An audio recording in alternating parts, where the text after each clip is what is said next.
Australian food reviewed by the princess. The lamington, the cube of cognitive dissonance. First up was the lamington, presented on a humble paper doily.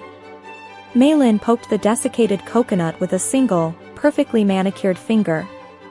This artifact, she declared to her holographic attendant, a stoic AI named Bruce, is a C4 equivalent, cube, coconut, cake.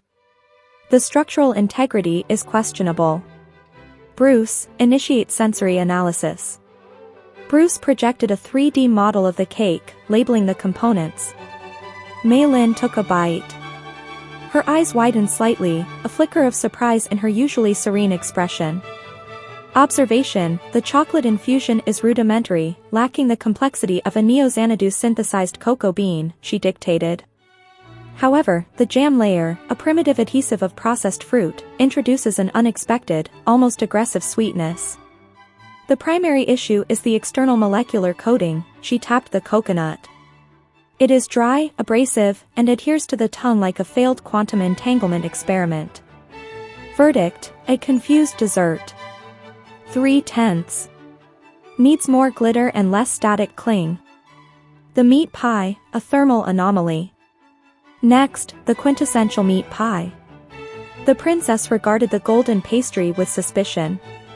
Its external shell suggests robustness, but the internal temperature readings are alarming, she noted, checking her data slate.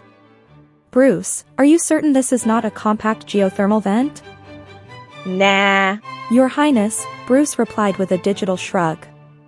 That's just the molten core. You gotta let it cool, or it'll strip the enamel right off your teeth. Ignoring the advice, Maylin used a chrome chopstick to pierce the pastry.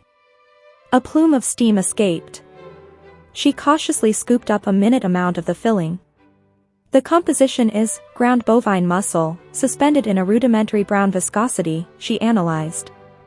The flavor profile is savory, but the texture is uniformly soft. It lacks the crunch of a proper combat ration. The most advanced part of this dish is its ingenious delivery system, the pastry containment field, which ensures maximum internal heat for maximum user injury. Verdict: a highly effective, low-tech thermal weapon. 6 out of 10 for engineering, 4 out of 10 for palatability. Vegemite toast, the great salty betrayal. Maylin approached the Vegemite toast with the caution of a scientist handling an unstable element. I have been informed this is a delicacy consumed by children and veterans, she murmured. It is a yeast-based biosludge applied to a burnt grain substrate. She scraped a minuscule speck onto her spoon, the amount a local would call a trace particle. She tasted it. Her serene face crumpled. She spat it discreetly into a nearby willow tree. Bruce. Immediate flush of the oral cavity with purified spring water. My flavor receptors are experiencing a catastrophic overload. The salt concentration is comparable to a deep-sea mineral deposit. This is not food, it is an industrial byproduct used to punish one's enemies. The goal of this dish is clearly not sustenance, but to trigger the body's fight-or-flight response. Verdict: a violation of all known galactic food safety standards. 0/10. Deploy the emergency sweetness reserves. The sausage sizzle, the democratic hot dog. After recovering from the Vegemite incident with a cup of very sweet Earl Grey tea, she moved on to the humble sausage sizzle. Observe the methodology: a cooked, processed tube of meat, placed diagonally on a single slice of cheap, white bread, she observed. And the sauce application, a precise zigzag, executed with minimal care.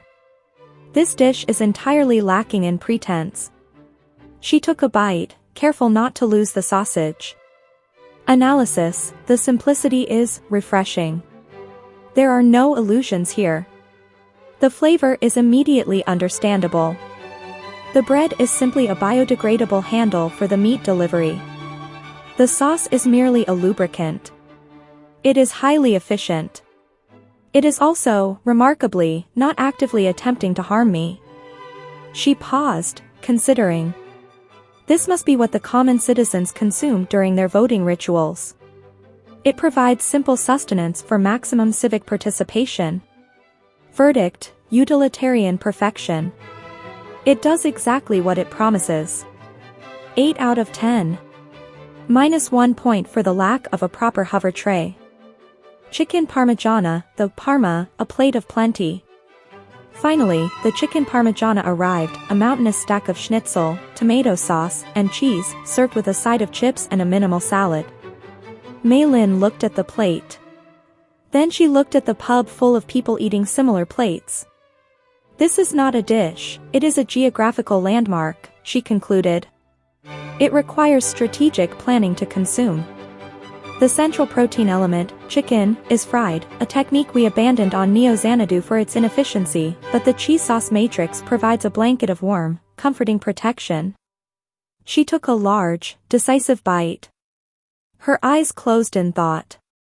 Observation, the combination is surprisingly harmonious. It is salty, crispy, soft, and warm. It is comforting. It requires no high-level analysis. It simply is. She smiled, a genuine, rare smile.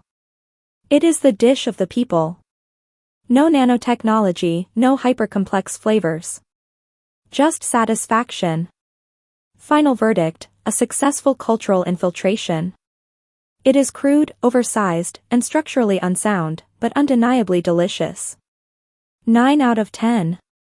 Australia's greatest contribution to intergalactic pub food.